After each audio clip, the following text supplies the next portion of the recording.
Happy Easter. How's everybody doing? It's great to see you. When I was in college, I had a class with this guy whose name was also Bob. So, by the way, throughout the story, he'll be referred to as the other Bob. So I'm regular Bob. He's like pork, the other white meat. He's Bob. Anyway, he's the other Bob. So, before class, the other Bob takes me aside, and he says to me, Bob, I want to tell you something. And I said, what's that? He says, I'm going to ask my girl to marry me. And I said, okay. And I said, you know that you've only been dating for 6 weeks. And he said, I know, but I know that she's the one. And now, some of you know that I'm just a born encourager. I just love encouraging people. So I said to him, dude, mark my words, this is not going to end well. For you, anyway. And so I sat in class that night, and however it worked, I sat next to the other Bob in class. And he says, I'm thinking to myself, like, I had been dating Carrie for 3 years. Carrie's my wife. I had been dating her for 3 years, and the thought that I kept asking myself is, what am I waiting for to ask her to marry me? And I don't know why, and I had this thing that I thought that something kind of monumental needed to happen before I asked Carrie to marry me, and I don't know what it is. I had no idea what it was, but I thought that something monumental had to happen, whether it was a sign, whether it was a cloud in the shape of an engagement ring, I don't know exactly what it was, but I thought that something had to happen. So, but once I saw the other Bob buy a ring, I thought, man, they will sell these to just about anybody. So anyway, I got a second job, saved as much money as I could, and bought Carrie the nicest cubic zirconia I could find.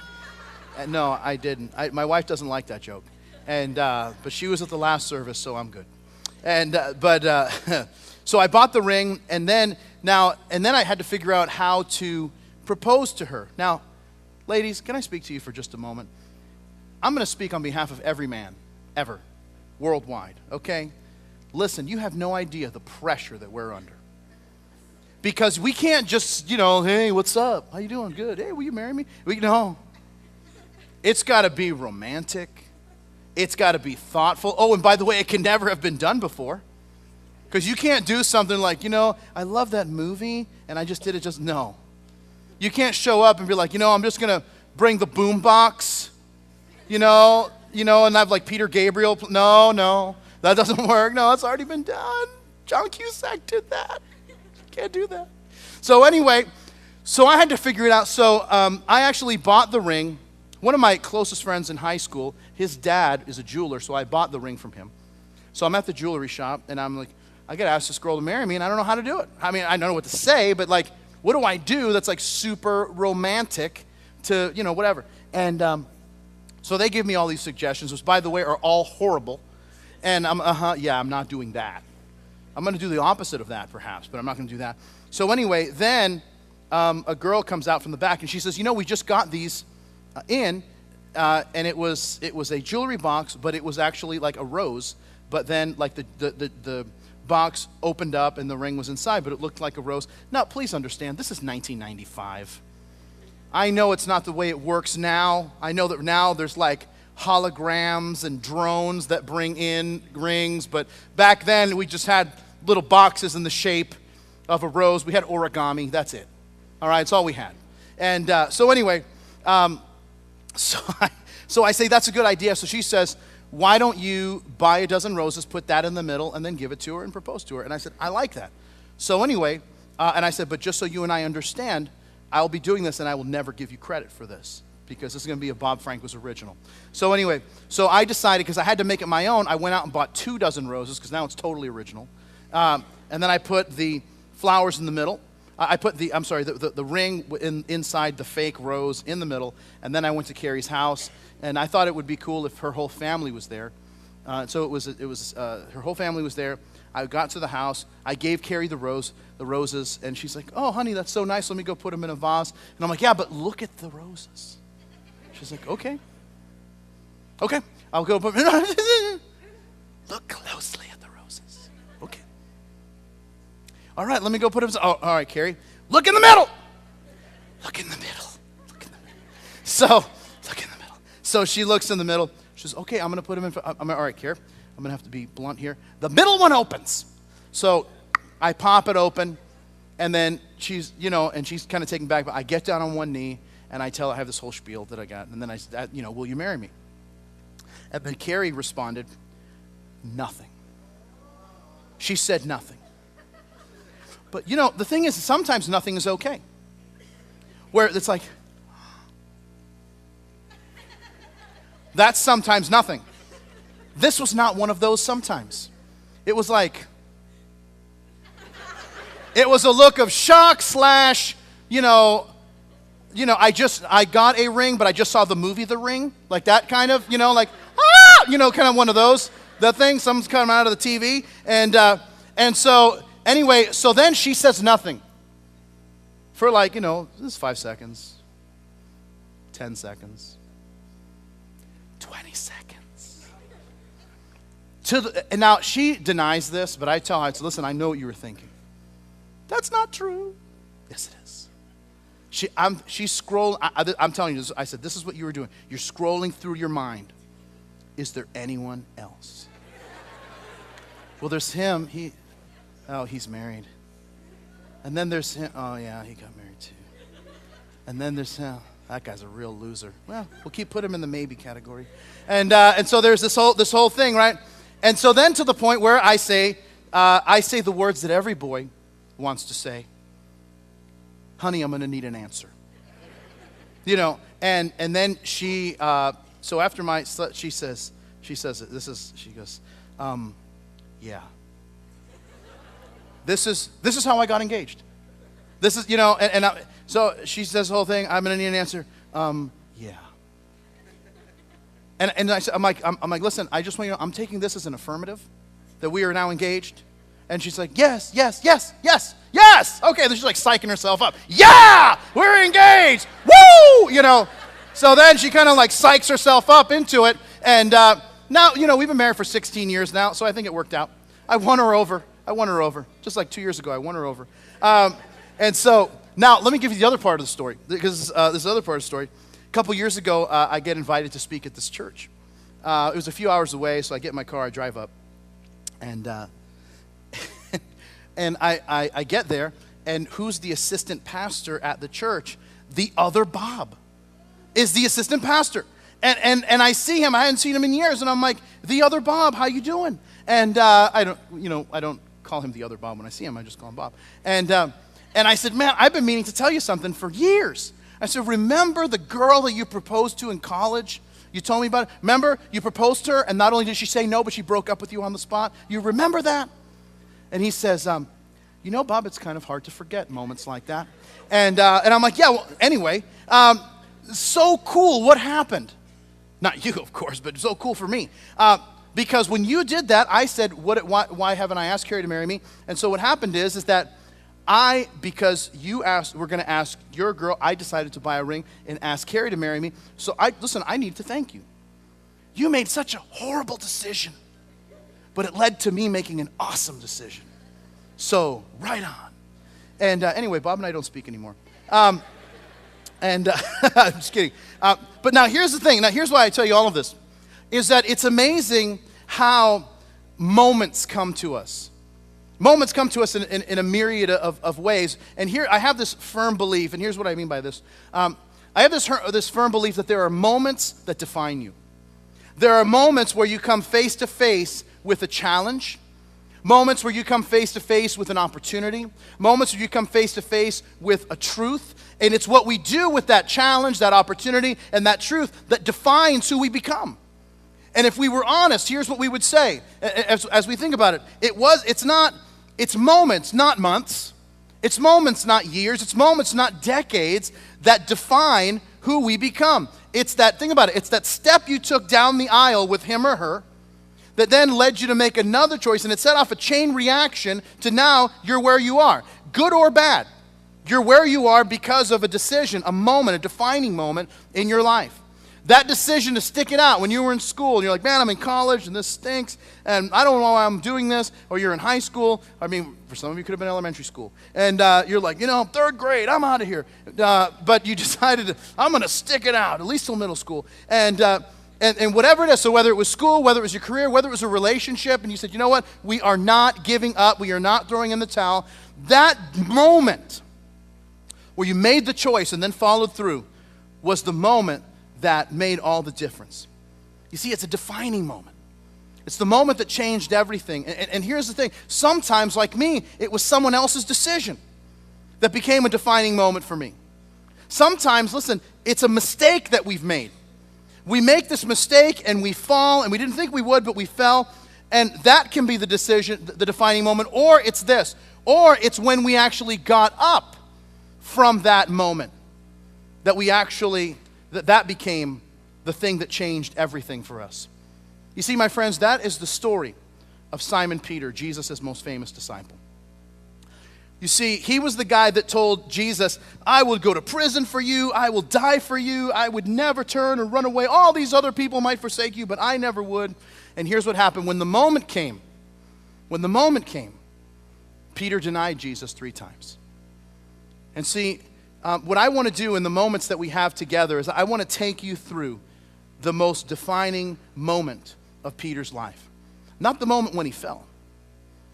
That could have been the defining moment of his life, but it's what happened after that that became the defining moment of his life. And as a church, we're launching into this brand new series of teachings that's called Becoming.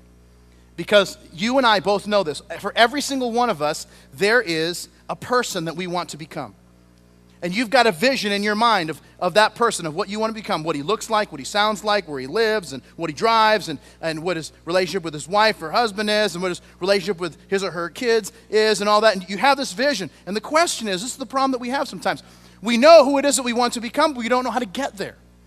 And so that's why this whole series called Becoming is the road from here to there. I mean, how do you get from where you are to where you want to be and where God ultimately wants you to be? And so we're going to journey through this book called 1 Peter, written by Simon Peter.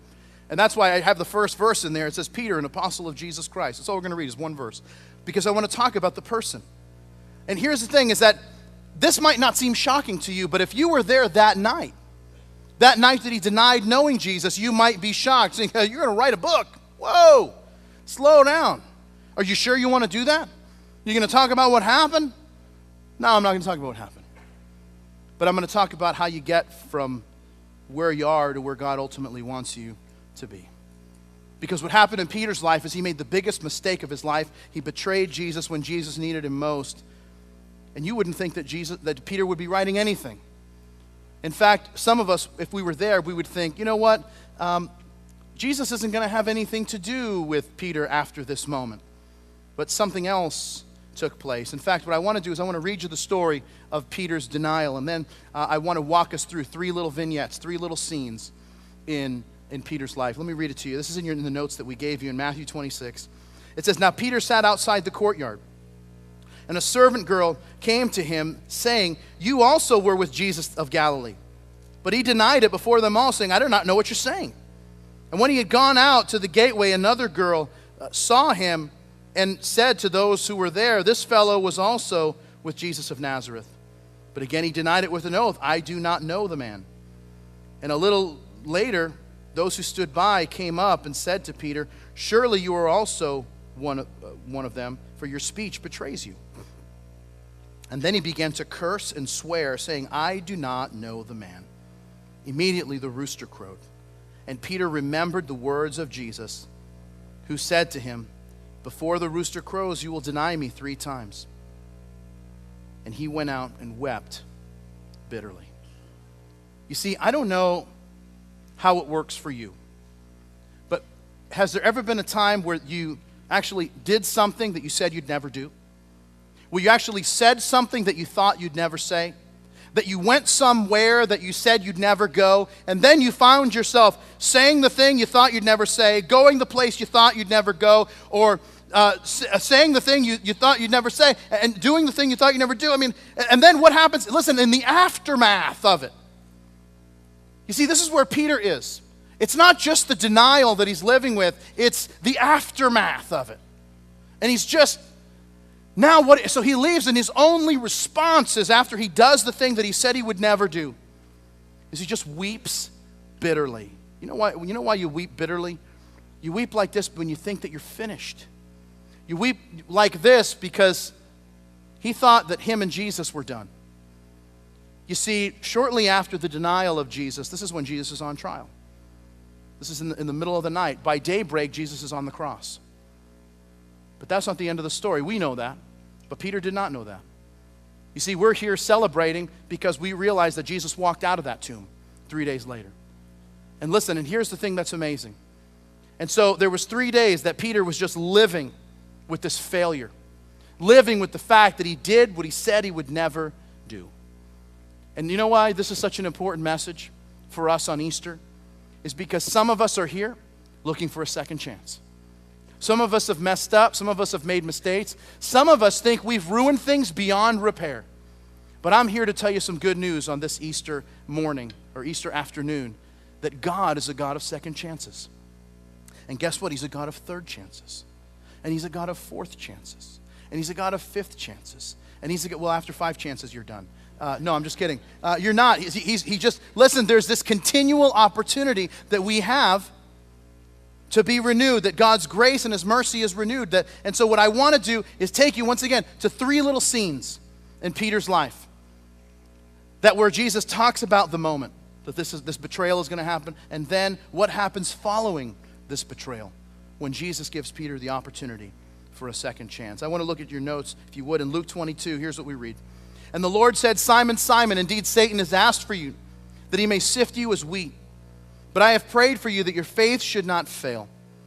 And when you have returned to me, strengthen your brethren. But he said to him, Lord, I'm ready to go with you both to prison and to death. And he said, I tell you, Peter, the rooster shall not crow this day before you will deny me 3 times that you know me. I want to show you something in these verses. If you're a note taker, in the notes that we gave you, in the pen that we gave you, here's the first thing that I want to show you in these verses. Number 1, God is focused on your future, not your failure. Did you notice in the verses that we read that Jesus does not dwell on the fact that Peter's going to deny him? In fact, here's what he says. Peter, you're going to deny me, but then once you come back to me, when you return to me, strengthen your brothers. Do something with the experience that you've learned. You see, that is like the exact opposite of what we do. Here's what we do when we think somebody's going to fail. Like if we had that kind of knowledge, we would hang it over their head forever. You know, Pete, you're going to deny me. I'm so disappointed.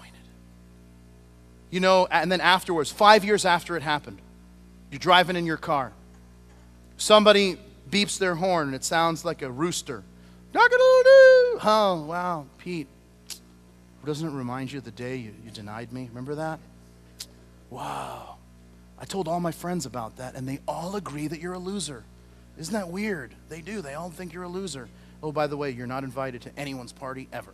And listen, now, Jesus, that's not what he does. Jesus gives Peter the facts. Here's what's going to happen, Pete. You're going to deny me 3 times. That's the reality.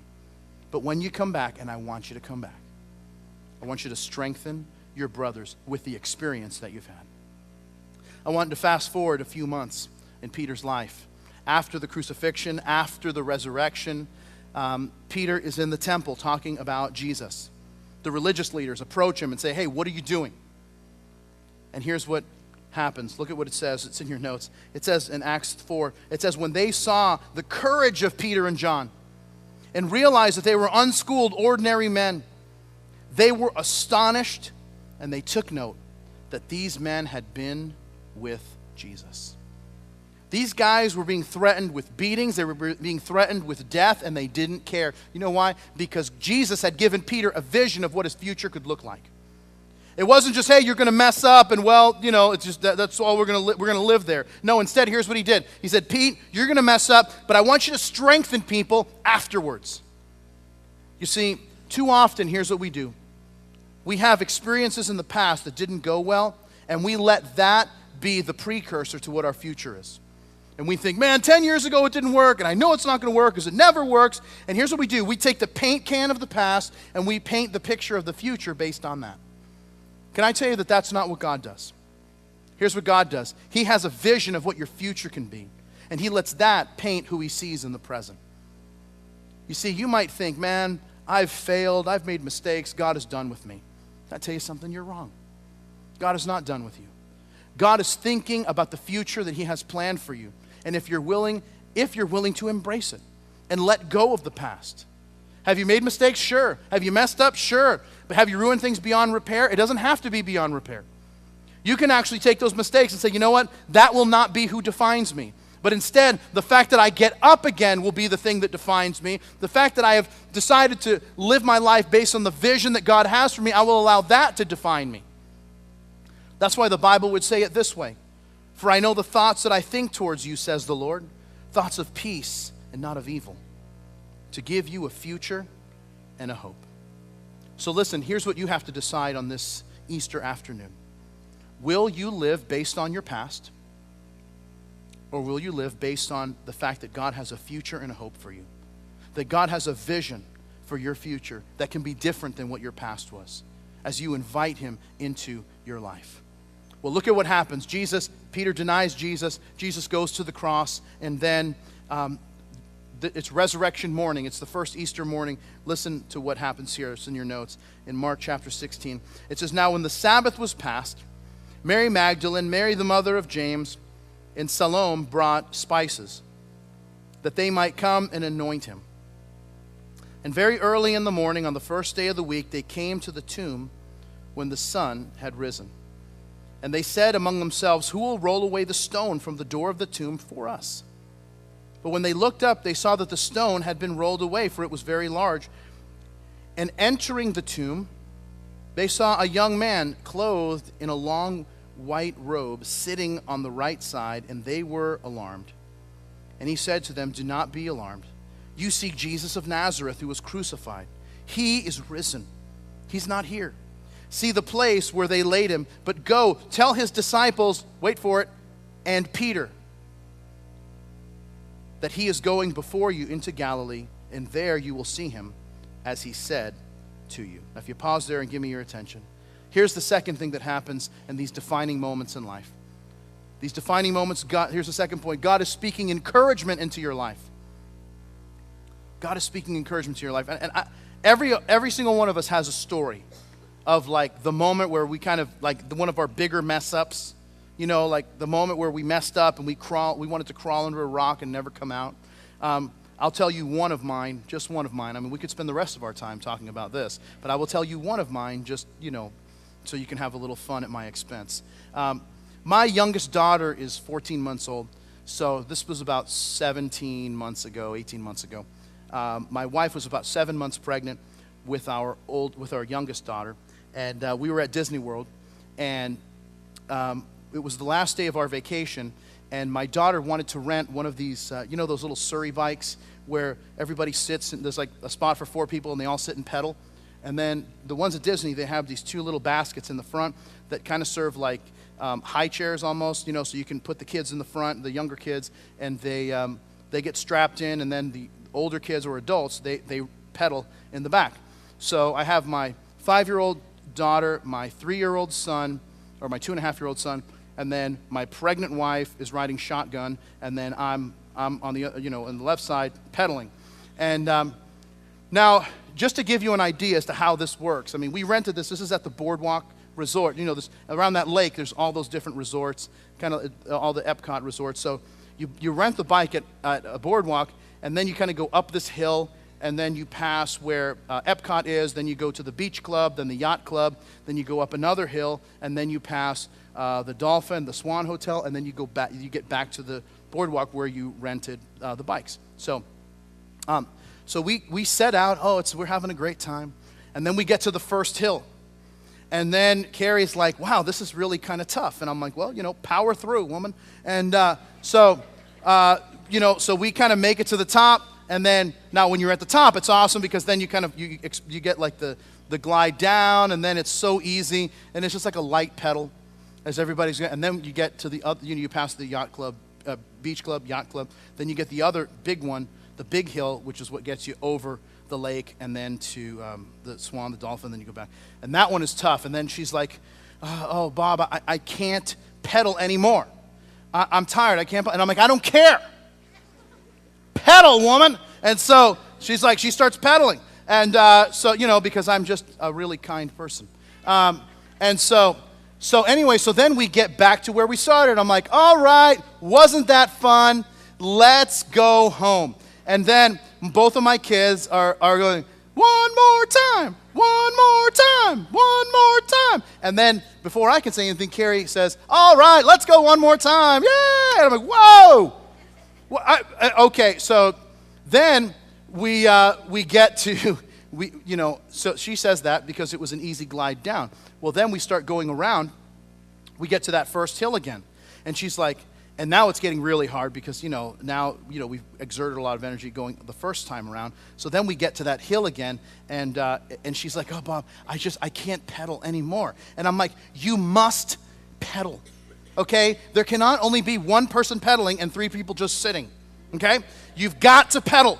And so she then, she finally, we get to the top. I don't even know how we made it to the top. We finally made it to the top. We cruise all the way down, and that was fine. And then we get to the big hill. And I was really worried about this one. I get 1/10 up the hill.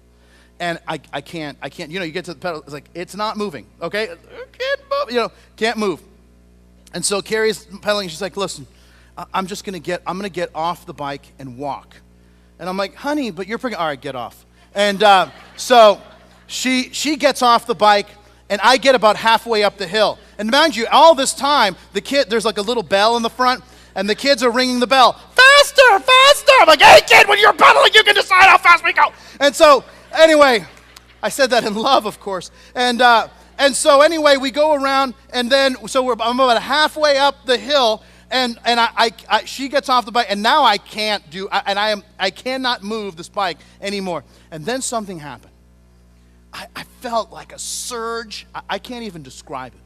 I felt like a surge of energy come over me. And it was like, like it was something. It was like, you ever see the movie Over the Top? Sylvester Stallone, one of his greatest films. It's like when he turns the hat around. I turn the hat around, I become like another person. Anyway, it's something like that. And if you've never seen that, wow, you know what you're doing tonight. Featuring the hit song by Kenny Loggins, Meet Me Halfway Across the Sky. Anyway, I'm totally digressing now. Center, okay. And so, anyway, I feel this explosion of energy. Yeah! And then I turn around to tell Carrie, I'm doing it! And anyway, she's pushing the bike. Now, what I thought in my mind was, Carrie, you're 7 months pregnant. Don't push the bike. What came out of my mouth was, don't stop pushing! So, and now, here's the thing. You ever notice that, like, the most embarrassing moments of your life never happen in private? You ever notice that? There's always an audience for your own personal stupidity. And my life is certainly no different. And so while this is happening, a family of 4,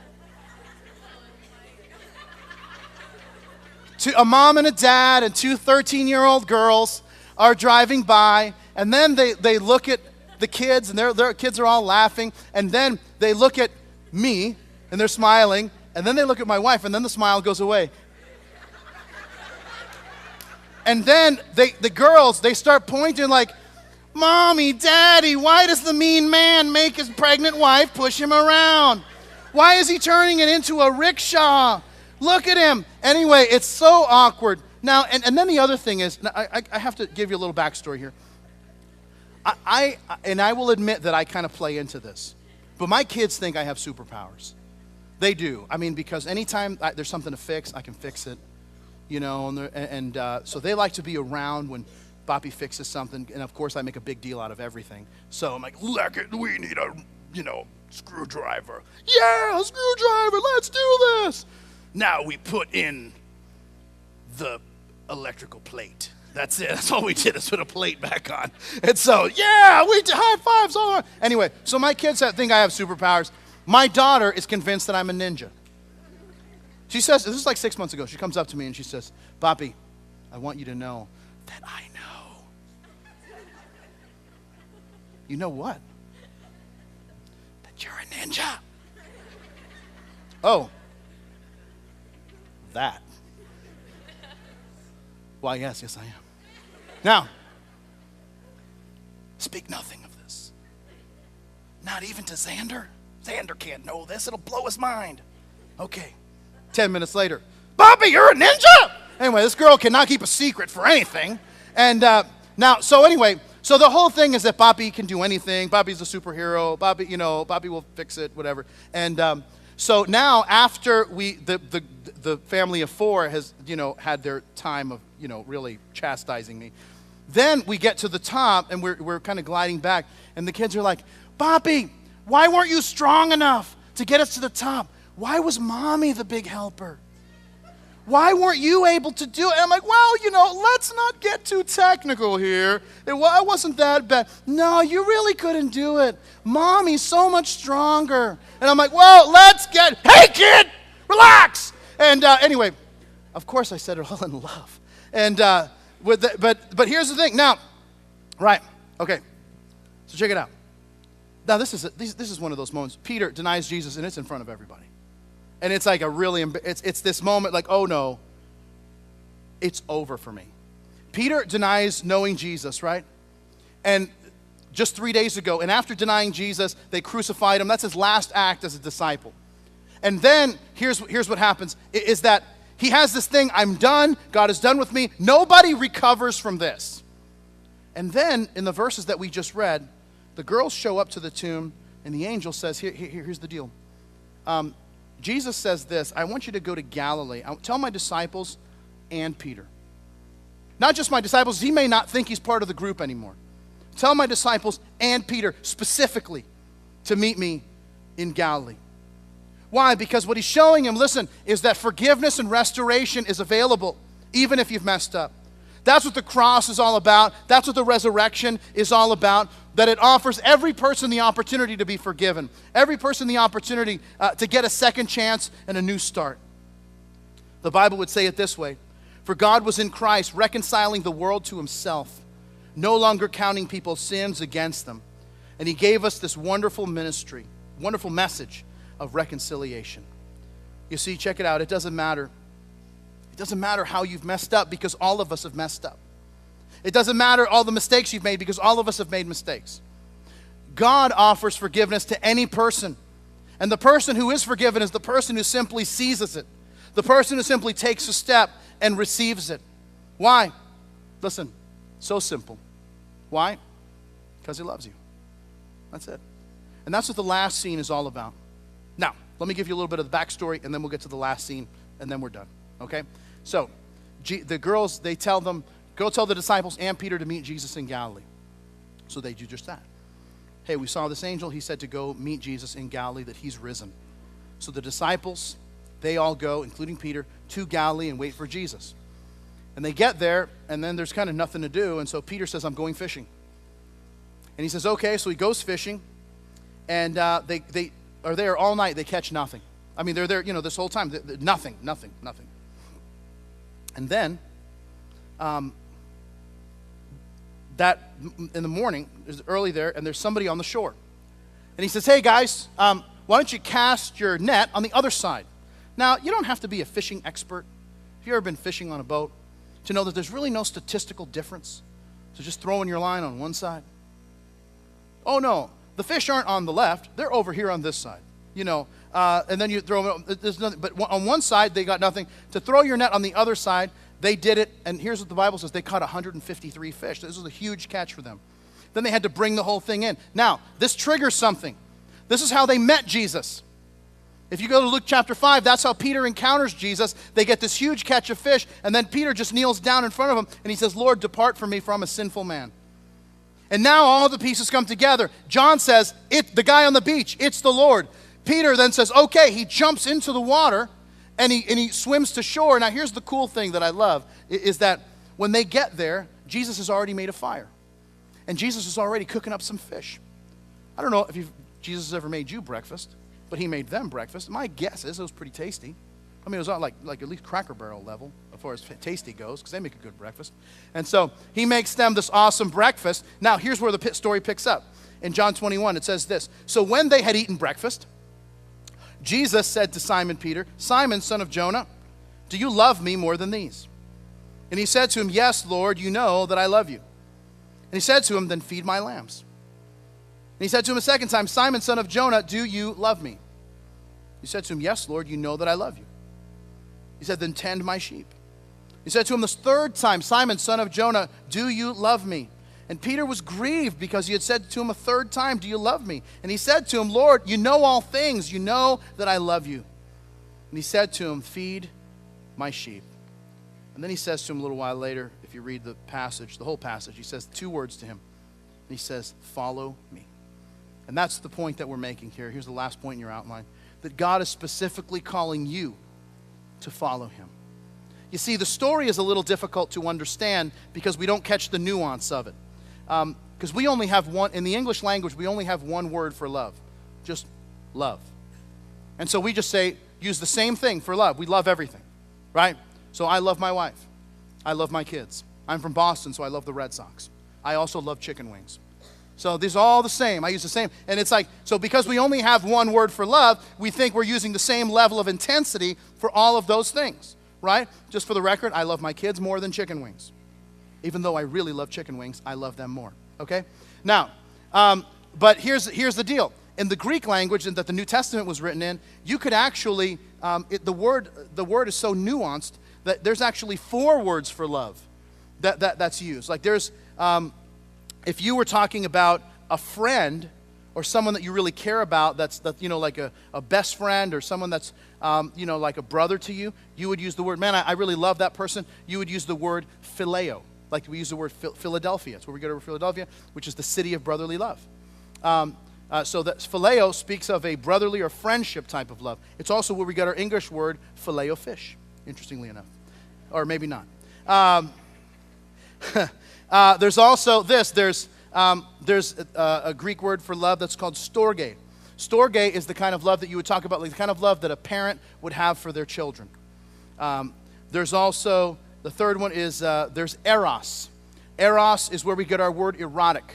It also involves Barry White music in the background, okay? So this is a romantic type of love. And then there's the last word, which is agape. And agape is an unconditional, God-like love. It's a self-sacrificial love. In this story, Peter and Jesus are using two different words. Jesus is saying to Peter, Peter, do you agape me? Do you love me unconditionally? And Peter's response is, Lord, you know that I phileo you. I mean, I care about you. I really, really, really, really, really like you. Well, then he says to him again, Peter, do you agape me? Do you love me unconditionally? And he says, well, I phileo you. I love you with a brotherly kind of love. And then the third time, the thing that grieves Peter is that he says, okay, then Jesus moves it down. He says, do you phileo me? Yes, I do. And that's why he's grieved. I've been saying that the whole time. You see, what is happening here? You see, the big rough and tumble, I will die for you, I'll go to prison for you, you can count on me. That guy's gone. And now, because he fell, because he's back up, there's now a humility in Peter that says, listen, do I want to love you unconditionally? Yeah. But maybe I'm not there. And here's what Jesus does. He just says, okay, then let's start where you are. You see, that's why the Bible would say it this way in 1 Peter 4. Peter saying, hey, I get this. He says, above all, listen, love, agape each other deeply. Because agape, unconditional love, covers a multitude of sins. You see, Jesus is letting Peter know, hey, all is forgiven. I know what happened, but I've got ministry activity for you. You're part of the team. I haven't let you go. I haven't traded you. I haven't put you on the bench. Listen, that's why Jesus asked Peter about the depth of his commitment. Listen, the denial of Jesus could have been Peter's defining moment, and it doesn't become his defining moment. His defining moment in life is I fell, but then I experienced the love, grace, and forgiveness of God. That now became the defining moment of his life. You see, man, he could have fallen and just, that could have been the thing over and over again, every day, every morning. Here's the rooster crow. This is the defining moment of my life. But that's not what happens. That wasn't the defining moment of his life. The defining moment is what happened after the biggest failure of his life, that then turned into the most transformational moment that he would experience. You see, there was another guy, a guy named Judas Iscariot. Judas didn't deny Jesus. Judas betrayed Jesus. And afterwards, the Bible says that he was remorseful. He actually took the 30 pieces that he was given and he wanted to return it. And he says, I have betrayed innocent blood. And the religious leaders said, oh man, you got it, that's on you. And the Bible says that he went and he hung himself. The defining moment of his life was this betrayal. But it didn't have to be. See, the story could have been different. The story could have been that he came back to Jesus and said, I'm so sorry, I can't believe what I've done. But that's not what he did. The defining moment of his life was the betrayal of Jesus. The defining moment of his life could have been for Peter, I denied him, that's it. But instead, it was something so much greater. There was love, there was forgiveness, there was restoration, there was the reconciliation of a relationship, and there was the transformation of a human life. And here's what I know, is that today can be a defining moment in your life. Today could be the day. The defining moment is not the mistakes that you've made.